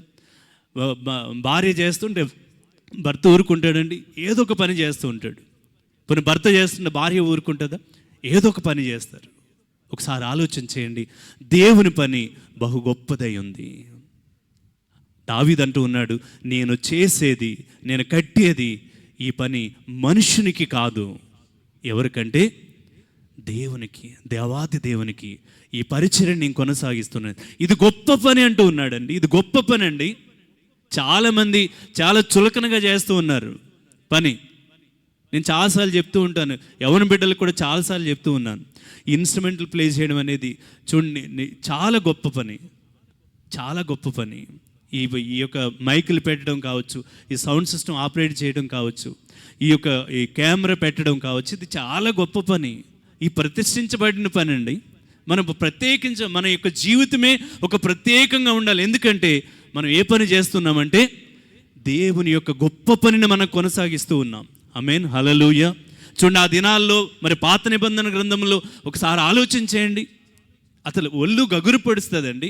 ఒక యుద్ధానికి వెళ్ళాలంటే వాళ్ళు ఈ కత్తులు పదును పెట్టుకోవడం కాదు వాళ్ళ పని. ఏంటి వాళ్ళ పని అంటే ఆరాధికులను ముందు నిలబెట్టేవారు, ఇన్స్ట్రుమెంట్లు వాయించే వాళ్ళని ముందు పెట్టేవారు. స్తోత్రం చెప్దాం. సిగ్గుపడకండి, చాలామంది తల వంచుతున్నారు, నాకు కోపం వస్తుంది. దేవుని స్తోత్రం. పరిశుద్ధాత్మ దేవుడు మాట్లాడుతున్నప్పుడు నిర్లక్ష్యముగా కనుక నువ్వు వాక్యాన్ని నువ్వు వింటే అది నీ చాలా నష్టం కలిగిస్తుంది, చాలా నష్టం కలిగిస్తుంది. పరిశుద్ధాత్మ దేవుడు మాట్లాడుతున్నప్పుడు దేవుని యొక్క మాటలు, అందుకే నేను కదలొద్దంటాను, వీళ్ళని ఎక్కడికి కదలొద్దంటాను. ఏదన్నా ఒక పని చేస్తే 100కి 100% దేవుని పనికి 99 కాదండి, 100కి 100% దేవుని పని మనం ఖచ్చితంగా చేయాలి, ఖచ్చితంగా చేయాలండి. ఎందుకంటే ప్రతిష్ఠించబడ్డారు. మనం చేస్తున్న పని గొప్ప పని, దేవుని పని గొప్ప పని, ఇది గొప్ప పని. దావీదు గారు అన్నట్లుగా నేను చేసే పని మనుషునికి కాదు. నువ్వు చేస్తున్న పని మనుషునికి చేయడం లేదు. నువ్వు చేస్తున్న పనికి ఒక విలువ ఉంది, నువ్వు చేస్తున్న పనికి ఒక బహుమానం ఉంది. నువ్వు చేస్తున్న పనికి దేవుడే నిన్ను చూస్తూ ఉన్నాడు, దేవుడు నిన్ను గమనిస్తున్నాడు, దేవుడే నిన్ను అంచెలంచెలుగా నేను హెచ్చించబోతున్నాడు, నేను ఆశీర్వదించబోతూ ఉన్నాడు, నేను హెచ్చులోనికి తేబోతున్నాడు. ఆమేన్, హల్లెలూయా. మన పూర్వపు భక్తులందరూ ఇలా ఆశీర్వదించబడి, ఇలా హెచ్చించబడి ఇప్పుడు ఉన్నతమైన పరిస్థితుల్లో ఉన్నారంటే అది దేవునికి మహిమ కలుగును గాక. హల్లెలూయా. చూడండి, అందుకే దావీదు గారు అంత దావీదు గారిని దేవుడు అంతగా హెచ్చించాడండి. చూడండి దావీదు గారు పుట్టి 1000 సంవత్సరాలు మరి కావచ్చు, కానీ యేసుక్రీస్తు గారికి దావీదు గారికి మధ్య 1000 సంవత్సరాలు ఒక గ్యాప్ ఉందనుకోండి. ఒకసారి మనం ఆలోచన చేస్తే చూడండి, ఈ యేసయ్యకు ఎవరు కూడా చూడండి యేసయ్యని ఎవరు కూడా మరియమ్మ కుమారుడు అన్నారండి? ఎవరైనా అన్నారా? మరియమ్మ కుమారుడు అన్నారా ఎవరైనా? ఒకసారి ఆలోచన చేయండి. చూడండి, యేసయ్యని ఎవరైనా యెషయా కుమారుడు అన్నారా? ఒకసారి యేసయ్యని ఎవరు యోసేపు కుమారుడు అన్నారా? ఒకసారి ఆలోచన చేయండి. యేసయ్యని ఎవరైనా చూడండి ఒకవేళ బోయాజ్ కుమారుడు అని పిలిచారండి? ఒకసారి ఆలోచన చేయండి. ఒక ఆయన అంటూ ఉన్నాడు, దావీదు కుమారుడా నన్ను దాటిపోకయ్యా. ఆ గుడ్డివాడు ఏమంటూ ఉన్నాడండి? దావీదు కుమారా. ఎవరు కుమార్ అంటండి? అసలు చూడండి, దావీదు, అబ్బా, దావీదు అంటే అందుకే దేవునికి ఇష్టం అండి. మరియమ్మ కుమారుడు అన్నాడండి? ఒకసారి ఆలోచించేయండి. యోసేపు కుమారుడు అని పిలిచాడా గుడ్డివాడు? ఏమని పిలుస్తున్నాడు తెలుసా? దావీదు కుమారా నన్ను దాటిపోకయ్యా, నన్ను దాటిపోకు. నిజముగా చూడండి, 7 ఏండ్ల పరిపాలన కూడా ఆ ప్రభు వచ్చి కూర్చుండబోయే సింహాసనం కూడా ఎవరిదంటండి? దావీదు సింహాసనం మీద కూర్చుండబోతూ ఉన్నాడంట. దేవునికి బిగ్గరగా స్తోత్రం చెప్దామా?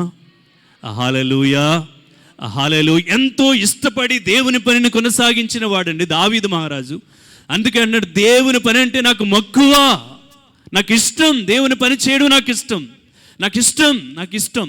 అందుకే తన లేత ప్రాయము కలిగిన కుమారుడు, చిన్నవాడు, వాడు ఎలా చేస్తాడో దేవుని పని ఒకసారి అర్థం చేసుకోండి. వాడు ఏ విధంగా చేయగలదు అంటే దేవుని గొప్ప పని, ఇది గొప్ప పని కనుక వాడు ఏ విధంగా చేస్తాడని బంగారానికి బంగారాన్ని సమకూర్చాడంట, ఇత్తడి సమకూర్చాడంట, కట్టెలు సమకూర్చాడంట. చూడండి, వజ్రాలు వైడూర్యాలు మందిర పని కావలసిన ప్రతీదీ సమకూర్చాడంట. దేవుని పని కొరకు. ఇది నేను మనుష్యునికి చేయడం లేదు, ఇది దేవునికి చేస్తున్నాను. ఇది గొప్ప పని. నేను చేస్తున్నది చిన్నదే అనుకోవద్దు, ఇది చేస్తున్నది గొప్ప పని. దానికి ప్రతిఫలం ఉంది దేవుని దగ్గర ప్రతిఫలం ఉంది. అందుకే అంటూ ఉన్నాడు, మరణం వరకు ఎలా ఉండాలంటండి? నమ్మకంగా. ఒకటే చెప్పాడు దేవుడు, నీ చేతులు రక్తముతో ఉన్నాయి కనుక దేవుని మందిరాన్ని కట్టడానికి వీలు లేదు. నీ కుమారుడి చేత ఆ మహిమగల మందిరాన్ని నేను కట్టించుకోబోతూ ఉన్నాను. అందుకే ఆ మహిమగల మందిరాన్ని కట్టబోతున్న నా కుమారుడు లేత ప్రాయము కలిగిన వాడు గనుక అతడికి ఏమి తెలిసి తెలియక ఏదైనా అపవిత్రంగా గనుక దేవుని పనిలో చేయి వేస్తాడేమో, ఆ గొప్ప పనిలో చేయి వేస్తాడేమో అని అన్నిటికన్నీ దావీదు మహారాజు సమకూర్చున్నట్లుగా చూస్తూ ఉన్నాం. చూడండి, ఈ గొప్ప పనిని మనం ఎలా చేయాలంటే గొప్పగానే చేయాలి. ఈ దేవుని పని గొప్పగా చేద్దామండి. మందిర పని గొప్పగా చేద్దాం, అంటే నమ్మకముగా చేద్దాం. నమ్మకముగా చేస్తే నమ్మకమైన వాడికి దీవెనలు మెండుగా కలుగుతాయంట. ఈ గొప్ప పనిని నమ్మకముగా ఎప్పుడైతే మనం కొనసాగిస్తామో తప్పకుండా ఆ బహుమానాన్ని మనం పొందుకోగలుగుతాము. దేవునికి మహిమ కలుగునగాక. హల్లెలూయా. నిజముగా దేవుని యొక్క సన్నిధానములో వచ్చే ఇలాంటి పరిచర్యను, అందుకే చూడండి, రోమీయులకు రాసిన పత్రికలో 12వ అధ్యాయంలో మనం చూస్తే ఒక అద్భుతమైన మాట ఉంటుంది. చదువుదామండి, నేను ముగిస్తాను. రోమీయులకు రాసిన పత్రిక లేక 12వ అధ్యాయం 3వ వచనం నుంచి మనం చదివితే, తాను ఎంచుకొనదగిన దానికంటే ఎక్కువగా ఎంచుకొనక దేవుడు ఒక్కొక్కనికి విభజించి ఇచ్చిన విశ్వాస పరిమాణ ప్రకారము తాను స్వస్థ బుద్ధి గలవాడగుటకై తగిన రీతిగా తన్ను ఎంచుకొనవలెనని నాకు అనుగ్రహింపబడిన కృపను బట్టి మీలోనున్న ప్రతివానితోనూ చెప్పుచున్నాను. ఒక్క శరీరములో మనకు అనేకమైన అవయవములు ఉండినను ఈ అవయవములన్నిటినీ ఒక్కటే పని ఎలాగూ ఉండదో మరొకసారి చదువుదామండి. మరొకసారి ఈ మాటలు ప్రతి ఒక్కరు గమనించండి. ఈ మాట ప్రతి ఒక్కరు గమనించాలి. ఇందాక నేను చెప్పాను కదా, ఒక్క శరీరములో అనేక అవయవములు ఉండినను. చూడండి, ఒక్క శరీరములో మనకు అనేక అవయవములు ఉండినను ఈ అవయవములన్నిటికి ఒక్కటే పని ఎలాగూ ఉండదో. చూడండి, ఒక్కటే పని ఎలాగూ ఉండదో అలాగే అనేకులమైన మనము అనేకులమైన మనము క్రీస్తులో చూడండి, క్రీస్తులో ఒక్క శరీరముగా ఉండి ఒక్క శరీరముగా ఉండి ఒకని కొరకు ఒకరము ప్రత్యేకముగా అవయవములమై ఉన్నాము. మనకు అనుగ్రహింపబడిన కృప చొప్పున వేర్వేరు కృపావరములు కలిగిన వారమై ఉన్నాము గనుక ప్రవచన వరమైతే విశ్వాస పరిమాణము చొప్పున ప్రవచింతుము, పరిచర్య అయితే పరిచర్యలోను, బోధించువాడైతే బోధించుటలోను, హెచ్చరించువాడైతే హెచ్చరించుటలోను పని కలిగి ఉందుము. మంచు పెట్టువాడు శుద్ధ మనసుతోను, పై విచారణ చేయువాడు జాగ్రత్తతోను, కరుణించువాడు సంతోషముతోను పని జరిగింపవలెను. దేవునికి మహిమ కలుగునుగాక. హల్లెలూయా. ఇంకా నేను చెప్పిన అవసరం లేదు. చూడండి, అక్కడ చెప్తున్న మాట చూడండి. ఒక్క శరీరంలో మనకు అనేక అవయవములుండినను ఈ అవయవములన్నిటికీ ఒక్కటే పని ఎలాగూ ఉండదో అలాగే అనేకులమైన మనము క్రీస్తులో ఒక్క శరీరముగా ఉండి అనేకులమైన మనం క్రీస్తులో ఒక్క శరీరముగా ఉండి ఒకరికి ఒకరము ప్రత్యేకముగా అవయవములమై ఉన్నాము.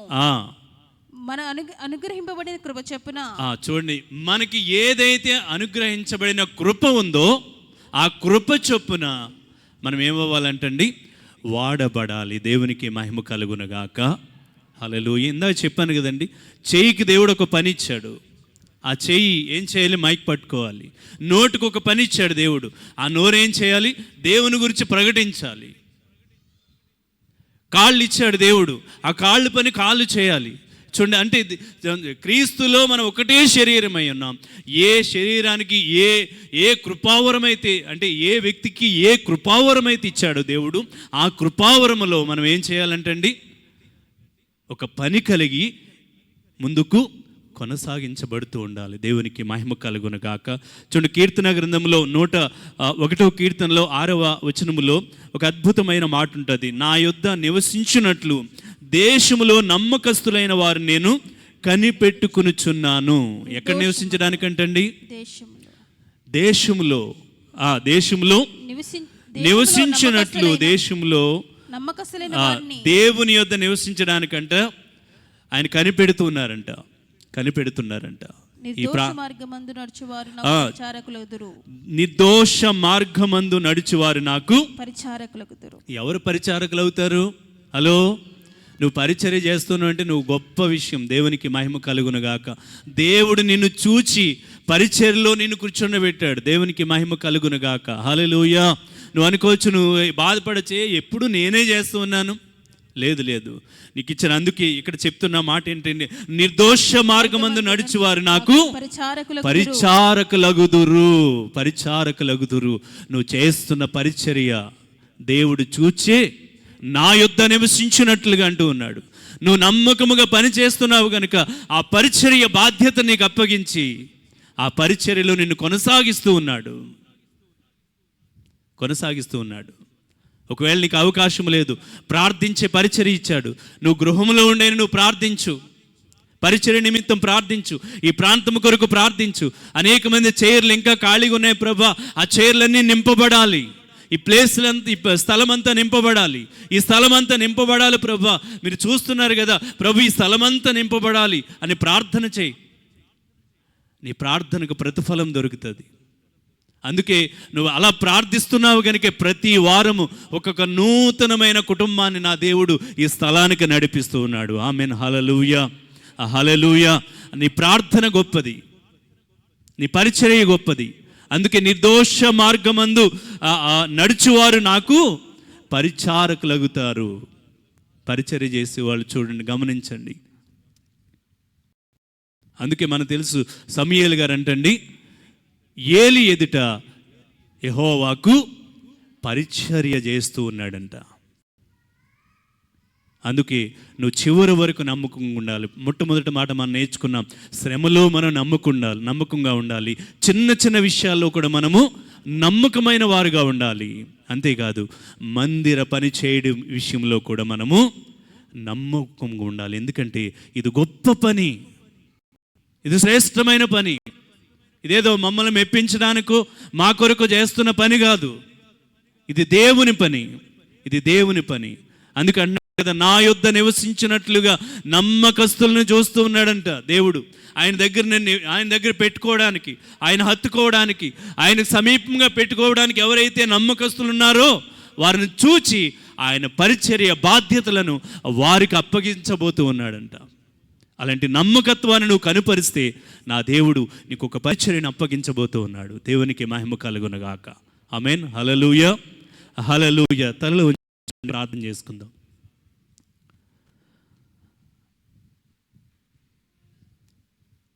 ఒక నిమిషం అందరం లేచి నిలబడదామండి. ఇంతవరకు మన కూర్చుని ఉన్నాం.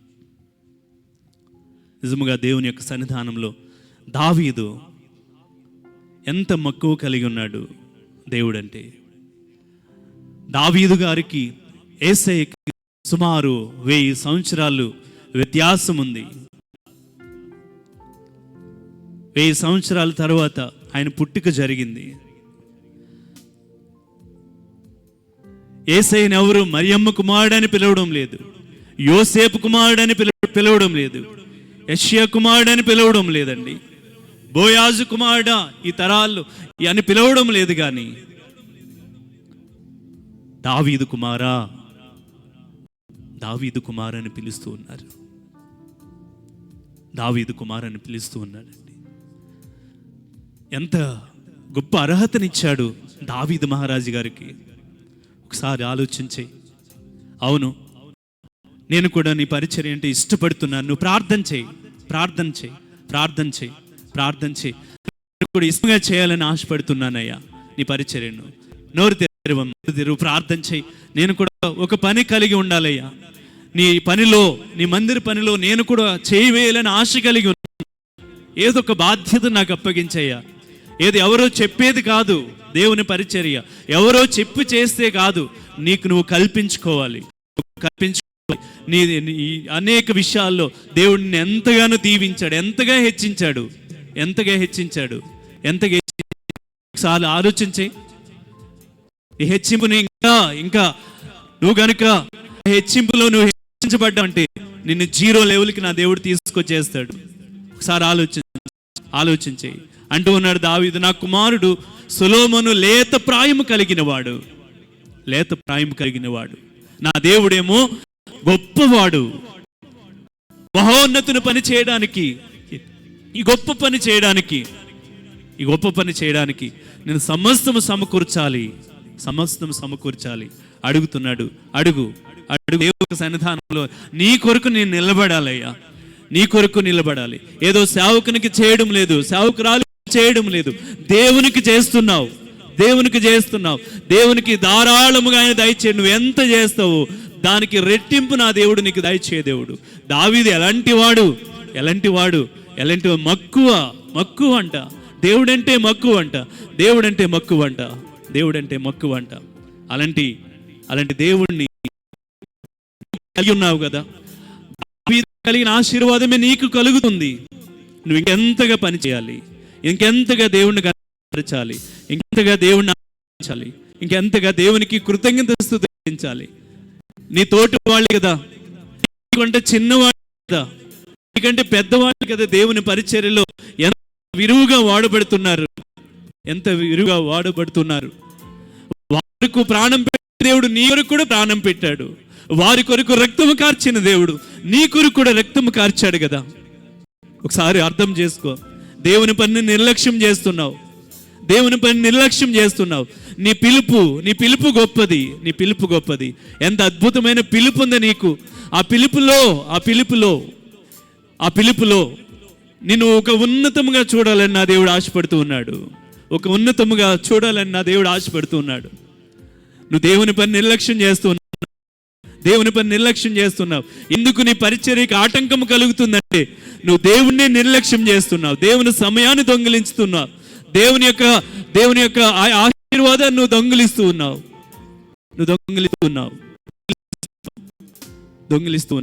ప్రార్థన చేసుకుందాం. అందరూ దయచేసి అందరూ ఏకీపిద్దామండి ప్రార్థనలో. అందరూ అడుగుదాం, నేను ఏమై ఉన్నానో నాకు తెలియచేయి ప్రభా. నువ్వు నాతో మాట్లాడవు నాయన. నీ ఈ గొప్ప పని నేను చేయాలి నాయన. నీ గొప్ప పనిలో నేను పాల్పంపులు పొందుకోవాలి. ప్రార్థన చేసుకుందాం. స్తోత్రములు తండ్రి. పరిశుద్ధుడా నీకు స్తోత్రాలు స్తోత్రాలు స్తోత్రాలు. గనుడానికి స్తోత్రాలు స్తోత్రాలు. మహోన్నతుడా నీకు వందనాలు వందనాలు వందనాలు ప్రభా. అయ్యా నీకు స్తోత్రాలు నైనా, నీకు వందనాలు అయ్యా. నీ నడిపింపును బట్టి నీకు స్తోత్రాలు నైనా. నువ్వు మాట్లాడిన విధానమును బట్టి నీకు స్తోత్రాలు తండ్రి. అయ్యా నువ్వు మాతో నైనా ముచ్చటించిన విధానమును బట్టి నీకు స్తోత్రాలు. మమ్మల్ని హెచ్చరించిన విధానమును బట్టి నీకు స్తోత్రాలు. మమ్మల్ని బోధించిన విధానమును బట్టి నీకు స్తోత్రాలు. మమ్మల్ని బలపరిచిన విధానమును బట్టి నీకు స్తోత్రాలు. పరిశుద్ధాత్ముడా నీకు వందనాలు చెల్లిస్తున్నాము తండ్రి. అయ్యా నీకు వందనాలు. అయ్యా నీ కార్యాలు మా ఎదుట బయలుపరుస్తున్నందుకే నీకు స్తోత్రాలు చెల్లిస్తున్నాము. అయ్యి మేము నడవలసిన రీతిని మాకు బోధిస్తున్నందుకే నీకు స్తోత్రాలు నాయనా. చెల్లిస్తున్నాం. పరిశుద్ధాత్ముడా నీకు వందనాలు. అయ్యా కృప చూపిస్తున్నారు నీకు వందనాలు తండ్రి. అయ్యా నీ మాటల ద్వారా నైనా అయ్యా మా ఆత్మీయ జీవితాలను నైనా అయ్యా ఉన్నతమైన స్థితిలోనికి నడిపిస్తున్నందుకే నీకు స్తోత్రాలు చెల్లిస్తున్నాము ప్రవ్వా. అయ్యా నీకు వందనాలు స్తోత్రాలు. నీ సేవకుని మరుగుపరుచుకొని ప్రవ్వా కేవలము నైనా నీవే నాయన సంఘముతో మాతో మాట్లాడుతున్న విధానమును బట్టి నీకు స్తోత్రాలు. అయ్యా ఇక వందనాలు ప్రవ్వా నీకు స్తోత్రాలు నైనా. దీనంతటికి నీ నామమునకే మహిమయు ఘనతయు ప్రభావములు నిశ్చయముగా చెల్లురుగాక నీకు స్తోత్రాలు నైనా. అయ్యా నీకు వందనాలు చెల్లిస్తున్నాము తండ్రి. పరిశుద్ధాత్ముడా నీకు స్తోత్రాలు చెల్లిస్తున్నాము నైనా. అవును ప్రభు నీతో నివసించినట్లుగా అయ్యా దేశంలో నమ్మకస్తులైన వారిని నైనా అయ్యా నువ్వు చూస్తుండగా ప్రవ్వా అయ్యా నీకు వందనాలు. నీతో నివసించే వారిలో అయ్యా మేము నమ్మకస్తులముగా ప్రవ్వా నిశ్చయముగా నమ్మకస్తులుగా ప్రవ్వా నిజముగా నమ్మకస్తుల వలెనైనా అయ్యని సముఖములు మేము అందరము కనబడడానికి సహాయం చేయండి ప్రవ్వా. అయ్యా నీకే వందనాలు తండ్రి. నీకు స్తోత్రాలు. అయ్యా నిర్దోష మార్గమందు నడిచేవారు నీకు పరిచారులగుతారని ప్రభుని వాక్యము సెలవిచ్చినట్లుగా ప్రవ్వా అయ్యా మా మార్గములు ప్రవ్వా అయ్యా దోషమైనవిగా కనబడినట్లయితే ప్రవ్వా ఇదిగో నిర్దోష మార్గములు మమ్మల్ని నడిపించండి నాయన. అయ్యా నీకే స్తోత్రాలు. అయ్యా మా మార్గముల యందు ప్రవ్వా అయ్యా నువ్వు చూడరానిది ప్రవ్వా నువ్వు వినరానిది ప్రవ్వా అయ్యా పాపమున్నది తండ్రి నీకు కంట కనబడినట్లయితే ప్రవ్వా వాటన్నిటిని తుడిచివేసి ప్రవ్వా నిర్దోషమైన మార్గములోనైనా మేము నడుచుకున్నప్పుడు ప్రవ్వా అయ్యా నీకు స్తోత్రాలు. నీకు పరిచారులగునట్లుగా నువ్వు సహాయం చేయండి నాయన. అయ్యా నీకే స్తోత్రాలు స్తోత్రాలు నైనా. అయ్యా పరిశుద్ధాత్ముడ నీకు వందనాలు తండ్రి. అయ్యా నమ్మకమైన వారిగా మీకు ఉండాలి ప్రవ్వా. అయ్యా నమ్మకమైన పరిచర్య చేయడట్లుగా ప్రవ్వా అయ్యా నీకు స్తోత్రాలు నైనా. నీ శరీరముగా ఎంచబడుతున్న సంఘములో అయ్యా ప్రతి వారిని మీరు పరిశుద్ధపరిచిన ఆయన అయ్యా నిర్దోష మార్గమందు ప్రవ్వా పరిచర్య చేయడానికి సహాయం చేయండి ప్రవ్వా. అయ్యా నీకే వందనాలు. అయ్యమ్మ కొట్టుబాట్లను తెంచండి నాయన. అయ్యమ్మ సరిహద్దులను తెంచండి ప్రవ్వా. అయ్యమ్మ బంధకాలను తెంచండి ప్రవ్వా. అయ్యా నీకే స్తోత్రాలు నాయన. అయ్యా నమ్మకమైన పరిచర్య చేయటంలో మా శక్తి లోపము లేకుండా మేము ప్రయాసపడ్డానికి నాయన నీ సహాయం మాకు దయచేయమని ప్రార్థిస్తున్నాము తండ్రి. అయ్యా నీకే వందనాలు స్తోత్రాలు ప్రవ్వా. అయ్యా కృప చూపించండి బలపరచండి నాయన నీకు స్తోత్రాలు.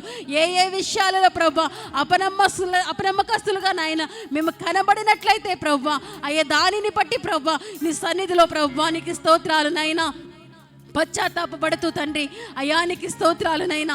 నమ్మకస్తుల వలె ప్రవ్వా అయ్యా నమ్మకమైన పని వారి వలె తండ్రి అయ్యా నీ సన్నిధిలో మేము పని చేయడానికి సహాయం చేయండి నాయన. అయ్యా నీకే వందనాలు. అయ్యా ప్రతి వారము కూడా ప్రవ్వా నీకు స్తోత్రాలు నైనా. అయ్యా నీ ఎదుట చేస్తున్న పరిచర్య ప్రవ్వా అయ్యా నీకు వందనాలు తండ్రి. నిరుపయోగమైనది అనుకొనకుండగా ప్రవ్వా అది ప్రయోజనకరమైనదని ప్రవ్వా అది విలువైనది అనేది ప్రవ్వా అది లాభదాయకమైనది అని ప్రవ్వా ఎరిగి ప్రవ్వ చేయడానికి సహాయం చేయండి నాయన. నీ ఎదుట బలా మంచి నమ్మకస్తురాలా అయ్యా బల నమ్మకమైన మంచి దాసుడా అనిపించుకోవడానికి తండ్రి నీకు స్తోత్రాలు.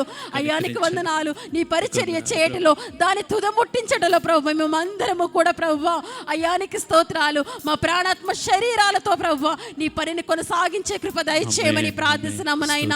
అయ్యా కొంతవరకు కాదు నాయన ఇది అంతము వరకు నడిపించండి నాయన. అయ్యా ఇది ప్రస్తుత కాలమందు కాదు కానీ ప్రభు భవిష్యత్ కాలానికి కూడా ప్రభు ఇది ఉపయోగకరమైన మార్గమని ఎంచుకోవడానికి తండ్రి అయ్యా సంఘముతోను మాతోను మాట్లాడినందుకైనా ఆయన మరొక మారు నీకు వందనాలు స్తోత్రాలు స్తుతులు చెల్లిస్తూ యేసుక్రీస్తు వారి శ్రేష్టమైన నామములో ఈ ప్రార్థన అడుగుచూ ఉన్నాము పరమ తండ్రి. ఆమేన్.